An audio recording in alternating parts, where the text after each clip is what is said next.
আজ ক্রিকেটের El Clasico champions ট্রফিতে মুখোমুখি হবে চিরপ্রতিদ্বন্দ্বী ভারত পাকিস্তান।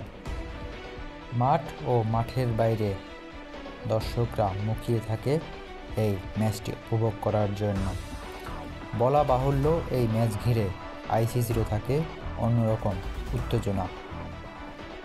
মাঠও যেমন থাকে কানায় কানায় পরিপূর্ণ, মাঠের বাইরেও দর্শকদের টিভিতে উপস্থিতি থাকে চোখে লাগার মতো।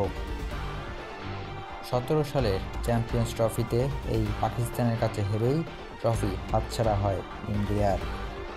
তবে আইসিসি ইভেন্টে পাকিস্তান ভারতের সামনে দাঁড়াতেই পারে না, সেটা 2017 সালে পেরেছিল। 8 বছর পর আবারও দুবাইতে দেখা হবে ভারত পাকিস্তানের।